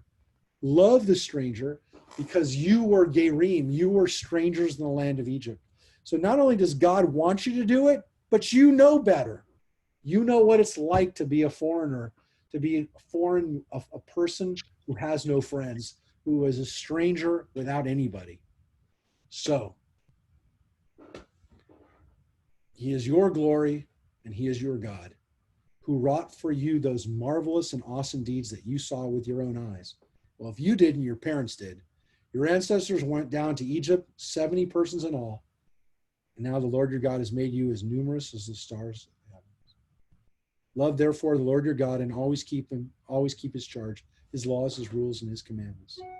Take thought this day that it was not your children who neither experienced nor witnessed the lesson of the Lord your God, his majesty, his mighty hand, his outstretched arm, the signs and deeds that he performed in the land of Egypt against Pharaoh, king of Egypt, and all his land. What he did to Egypt's army, its horses and chariots, how the Lord rolled upon them the water of the Sea of Reeds when they were pursuing you, thus destroying them once and for all. What he did for you in the wilderness before you arrived in this place. What he did to Datan and Abiram, the sons of Eliab, the sons of Reuben, when the earth opened her mouth and swallowed them up, along with their households, their tents, and every living thing in their train amidst all of Israel, right? The story of Korach, who, by the way, they didn't mention Korach here, right? It only talked about those guys. The other guys, the Reubenite leaders of the revolt.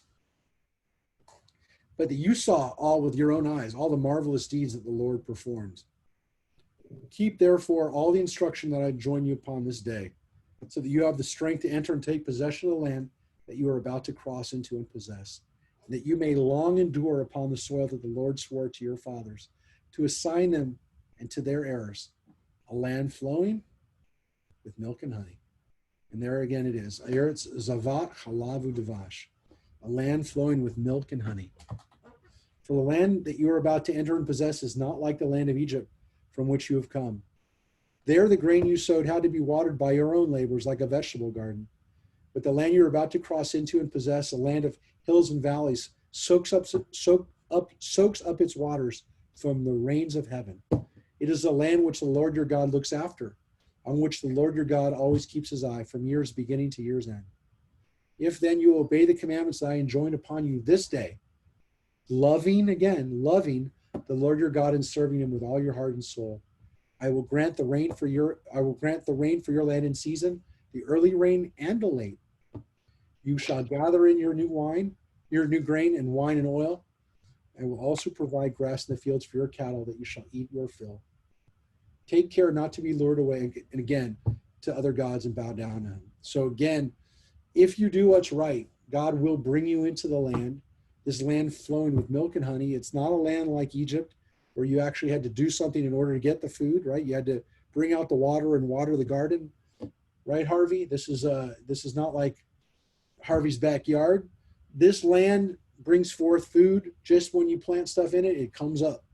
And God provides for it, because it's not like Egypt, where you have a series of canals and rivers, and you have to do stuff in order to get the water there.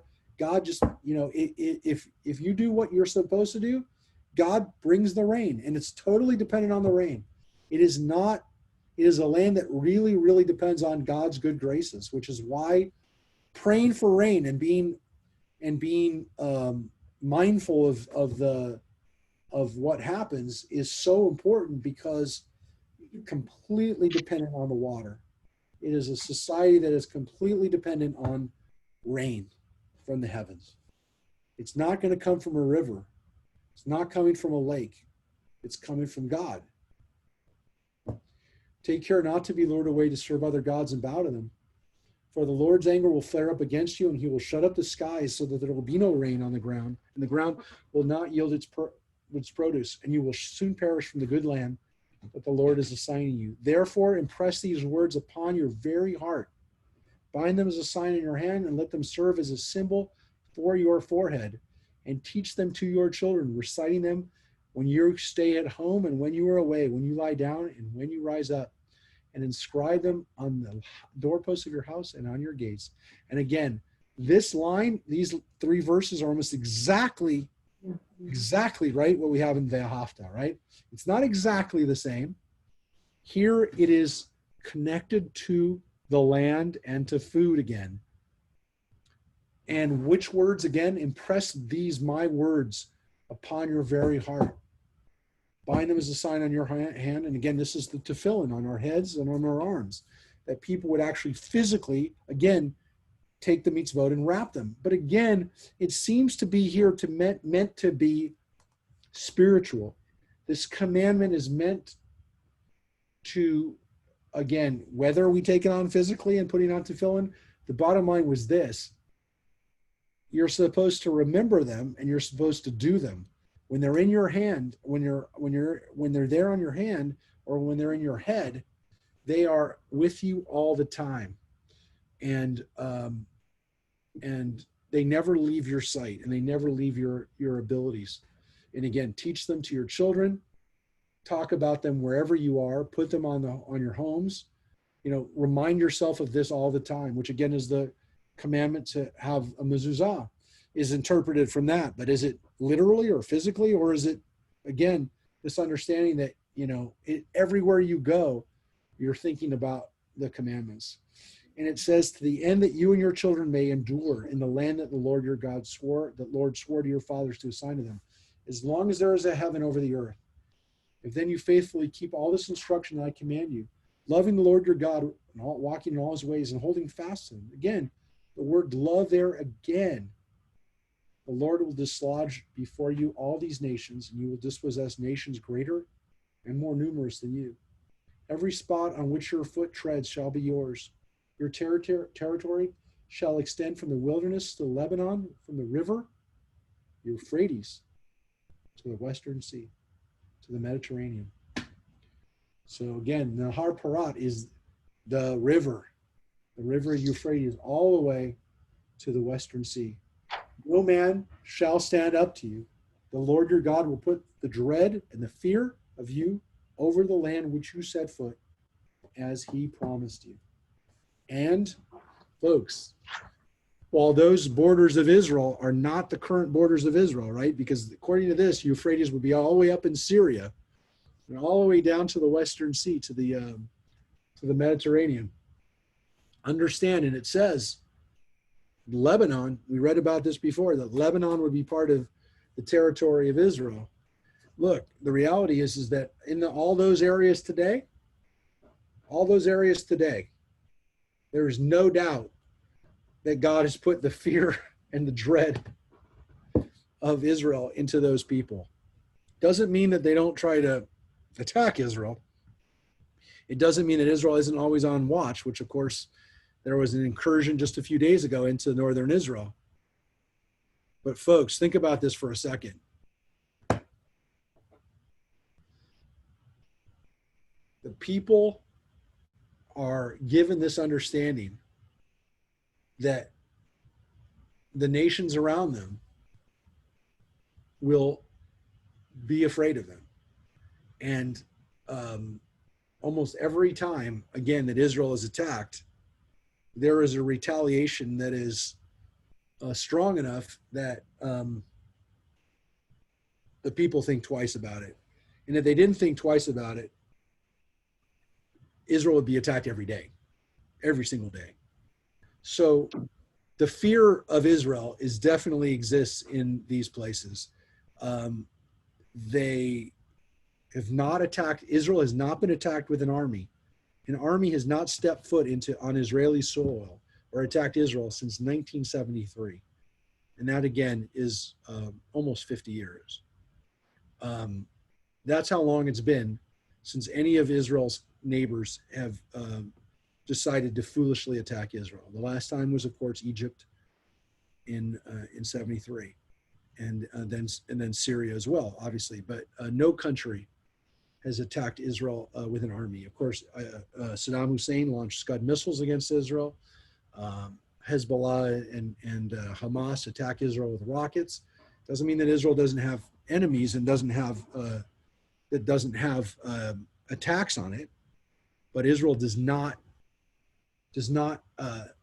There is not one country around Israel that would dare step foot in a military way against Israel, and that is quite amazing, because those countries, in many cases, are complete disasters, and they would have taken any excuse or any opportunity to go to war against Israel, including to shore up their own domestic stability.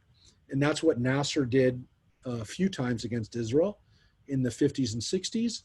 And it would have been what Assad would have done in Syria. If any of these countries thought that they could attack Israel and get away with it to shore up their own popularity and their own stability, they would have done it.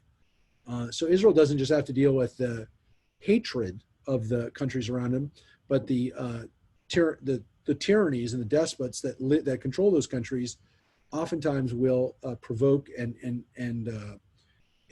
go to war against each other in order to shore up power. And if you don't understand that, remember that that 40 years ago, and it went over 10 years, Iran and Iraq lost over 1 million people fighting a war where there was virtually no change in geographical boundaries, but 1 million Iraqis and Iranians, over 1 million people died because those two countries decided that they would flex their muscles and would prove who was the stronger nation.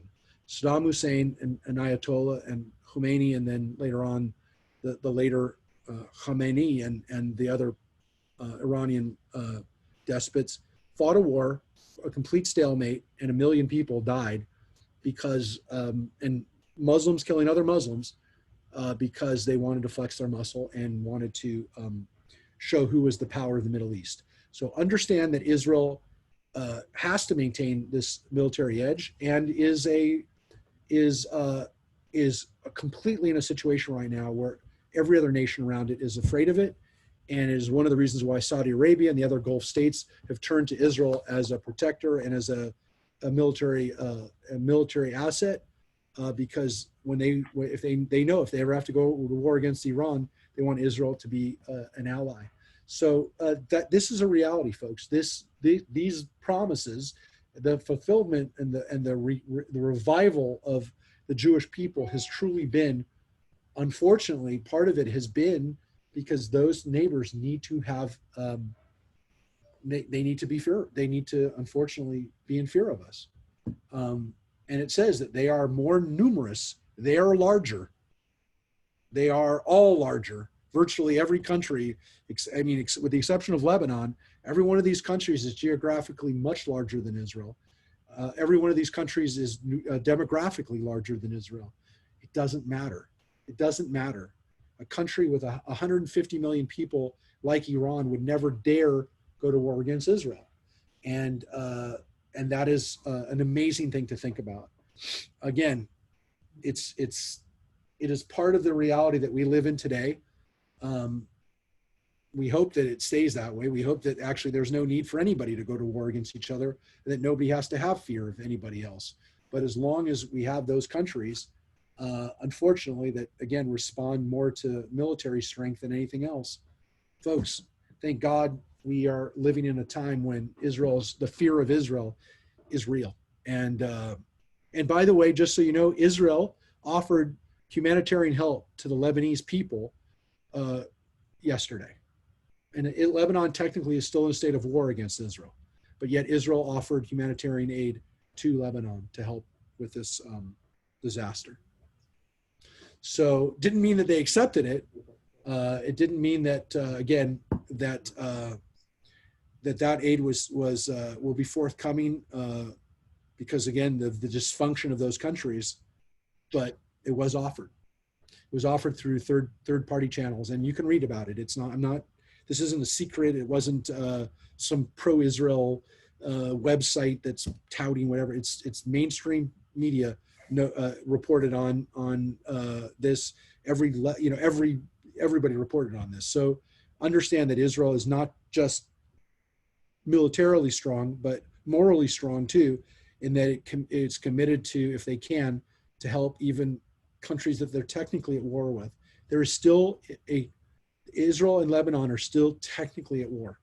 There's a ceasefire, which was signed back in 67, but is still technically at war, which is why Lebanon will not stop Hezbollah and other elements within their country.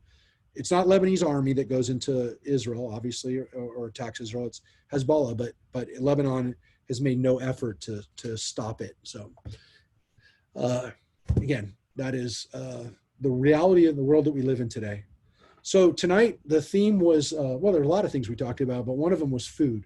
So the next time you have a meal, take a moment, whether it's breakfast tomorrow or dinner tomorrow night, whenever it is, take a moment to be grateful for your food and to say a little prayer for, again, doesn't have to be complicated, doesn't have to be in Hebrew, just take a moment to appreciate the food that you have and quite frankly, the good fortune you have to live in this country and to live at a time when we take for granted where our next meal comes from, all of us. Rabbi. So, yeah. On that subject, we always say a prayer before our meal. Yeah. Why don't we, because of what we read tonight, say prayer after the meal? You're supposed to. But why don't we? We never hear about that. Well, look, we don't do it normally at services because we don't have a meal, right? If you have challah, you don't have to. But even in Passover, we don't really say. Oh no, we do. When we do the seders, when we do our community seders, we always do a Birkat Hamazon. I know that when we do it at the temple, I know that it's sometimes the only time that people do Birkat Hamazon. I'm not naive about that, but we always do it. And again, sometimes people leave by that point, but that's one of the reasons why. Look, there's this argument that you should finish the Passover Seder when you do a community Seder, or even your family Seder, that you just finish with the meal. And I always tell people, yeah, but the few steps that come after the Seder, the meal, include the Birkat Hamazon. It also includes the songs, right? But there are actually two more kiddushes. One of the kiddushes that we do at the Seder is a kiddush, a blessing that we do at the end of the meal. It's the Birkat Hamazon kiddush. So at festivals and at holidays and at weddings, we do a kiddush with the Birkat Hamazon. We actually do a kiddush. So we are supposed to do our third kiddush on Passover is supposed to be the Birkat kiddush. So I will tell you this. I always like to do it. Again, even at my own family Seders, we lose people after the meal. But I do like to do a Birkat Hamazon. We always sing it and try to make it a joyful experience. But yeah, it's unfortunate. It's become a forgotten part of Jewish tradition. There's actually a very strong teaching on it, which is that the Talmud says that if you eat food and you are not grateful for it, it's as if you stole the food, which I know sounds a little harsh, but the rabbi's point here was that if you don't show appreciation for your food, for the food that you have, even if you purchased it, even if you've bought it with your own hard work and hard-earned money, you show this lack of appreciation for it, and this reality, of course, that it is a miracle. You know, the way that food comes to us and is converted into, you know, that light and nutrients and earth and water is turned into food is a miracle. And then when we convert it into our own calories and our own energy, it's a miracle. And those miracles need to be recognized. And, you know, again, even if it's not a blessing in Hebrew, just to take a moment to think about the fact that you are burning energy. And the more we know about it, the more miraculous it is. And our ancestors didn't fully understand, you know, the cycles, the digestive cycles and the way that we break down this energy. But the more that we learn about it, the more amazing it is. And I think it gives us really, maybe, I do believe that Saint Birkat HaMazon does a couple of things. Number one, it slows us down. It allows us not to get up off of our meal and go out and start running around. It's better for our digestion, obviously. But it also, I think, gives us maybe even a healthier view of the food that we eat. It's very easy to consume, you know, foods that are detrimental to us if we don't see that our food is the way we help our bodies, you know. And if you don't look at it that way, it's very easy to poison our bodies. You know, when you stop and consider how much sugar we put in our bodies, processed sugar, it's frightening. You know, it's amazing that we do as well as we do, putting the amount of sugar that we do in our bodies. When you read about how much sugar we're supposed to have and how much we actually consume, when we have like one soda, we've already gone over the amount of processed sugars we're supposed to have. That's a frightening thing. And I'm saying that as somebody who loves Coke. I cut down a lot in the last, especially in the last year, but I've gone through times when I've been able to give it up, but then I go back and now I'm drinking a little Coke Zero. But you think about what we're doing to our bodies with the amount of sugars we put in. It is, when we take a moment to think about it, you know, maybe in that moment we go, you know what, there's no need for me to stress my body today with this. You know what, I'm going to cut out. Maybe I'll have one dessert today at lunch and not have another dessert at dinner, you know, and then if I had a donut today, I don't need to also have ice cream. You know, those kind of thoughts make us healthy. They really do. I would say that Birkat HaMazon could actually help our bodies, saying blessings and doing a blessing before we eat actually could help extend our lives by making us conscious of our food. And you know, it is something that's missing from our lives. I'm not. Well, you can have a kidney issue, and then you really have to watch your diet. There you go. Or you get a high level of triglyceride reading that I got, or whatever it is that you get that wake up call, or somebody tells you you're going to need statins. Oh, those are the kind of times when you realize, you know what, maybe if and you say, you know, I said to the doctor, can I change my diet? And he said, yeah, if you can, you might not need the statin. And I did. And you know, it's those kind of thoughts where you go, wait a second, I'm hurting myself. I'm actually hurting myself. That's when you are conscious. And that's when you take a moment to say, hey, look, you know what? I'm not going to hurt myself today. I'm going to help myself. And that is what, you know, saying a blessing helps us do. It makes us conscious of it. I will tell you this, folks, my minute of Torah this week is exactly on that issue. As I read this portion, I was trying to think, you know, what makes it, you know, what's relevant for us. And to me, I am speaking exactly about this issue of Birkat HaMazon. I'm going to try to, in a very short period of time, make the case for why we can do Birkat HaMazon, and make it, again, even if we don't do the whole Birkat, that it gives us a chance. There's 4 blessings for it. There's the blessing over food. There's the blessing we just read today, which is the second blessing, Al Ha'aretz V'Al HaMazon. It says V'achalta v'savata u'varachta, for thanking God for the land and for the food. And then there's the blessing over Bonei Yerushalayim for the rebuilding of Jerusalem. And then the fourth blessing is Hatov HaMetiv, for all the good things that we have. And it's that fourth blessing that we also add things. We sometimes, if it's a holiday, we thank God for the holiday, or we thank God for whatever that day is, Shabbat or whatever it is. That fourth blessing is kind of our all-encompassing for the goodness, for Hatov, for all the good things. And so those are the four blessings. What I love about the Birkat, of course, is that when I do stop and think about it and do the Birkat with the four full blessings, that one of those blessings makes me think about Jerusalem every time. And that's really cool, that you get a chance to think about Israel and Jerusalem and how beautiful Jerusalem is. And that's nice just to do every day. Not that I don't think about Israel a lot, but if I hadn't, when I say Birkat, I do. And it gives us a good feeling to be able to think about Yerushalayim. So, take a moment to next time you eat to be thankful.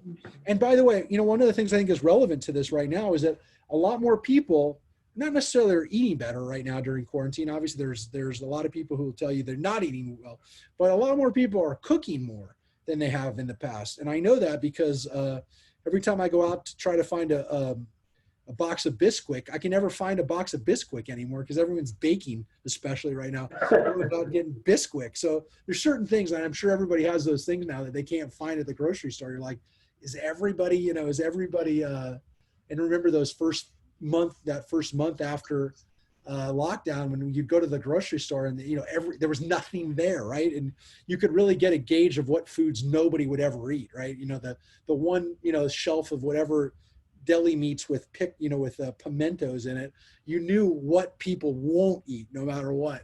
But yeah, a lot more people are cooking, and that's probably, as we could say, maybe they're eating too much, but at least they're eating less processed foods and probably a little bit healthier.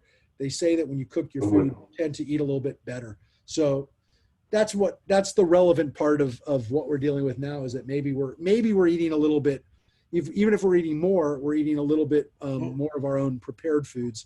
Well, I've lost 25 pounds since January. Did you? Yeah. Fantastic. I didn't realize. I had no choice though, Rabbi.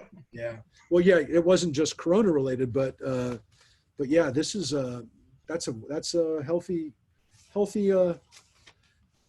accomplishment, man. Well, I've lost 15 over the last 7 weeks, at the beginning of July, when I started getting serious about it, because even though I've been exercising, working out, and I've been riding my bike a lot, I'm one of those people that's been taking up, as Harvey knows, my bike riding. I was still eating too much the first few months. I think for a lot of people, and I don't know if I'm going to say this in my tape, but a lot of us, I think, fed our anxiety and our frustrations, because it was one of the few things you could do was get some enjoyment out of eating. I mean, you couldn't travel, you couldn't go places, you couldn't go to the theater or whatever, movies, whatever you want to do, but you could eat. And I think for me and for a lot of people, it was like, might as well eat whatever I want. I can't do anything else I want to do. Mm-hmm. So I did for August, I'd say April, May, and June, I was not eating well. And I really do think it was because I'm not saying I was eating my sadness or frustration, but I really did think that, look, I can't do anything else I want to do today, so let me just eat this. And, rewarding myself. And it's not like I haven't been working. I've been working hard. And so I said, hey, you know what? I'm going to treat myself, if you will. Which, by the way, probably there were a few too many cocktails too that were consumed in those first few months too. There's probably a little too much. There's probably too many beers that were drunk too, which is not a good thing to do. I mean, look, I wasn't incapacitated, but it was definitely, again, some of that. Well, at least I'll have a cocktail or two, be happy with that. But yeah, it was not healthy, not my healthier times. So again, everybody, be grateful, be so much that we can be grateful for, not just our food, but be grateful and have that attitude of gratitude, as we would say, in honor of the Schulman family that's with us tonight, to think about to think about Lee, who was always preaching and always reminding us to be grateful. And so that's what Birkat Hamazon does. So it gives us a sense to be grateful. And to think about that smiling face and to know that there was so much to be grateful for. There really is. Everybody. Good to Thank see you. you all. We're grateful for you. Thank you. And I'm going to leave the Tu B'Av thing up for a little bit longer. If you want to see some great Jewish music, the link is up there, and there's some Yiddish music, some Hebrew music, and I think it's a little fun. It's about a half hour long, a celebration of love in music, Hebrew, Yiddish, and Jewish folk songs. So take care, everybody. Be well. We love you. Love you back. Bye-bye. Bye-bye. Thanks, Rabbi. Bye-bye.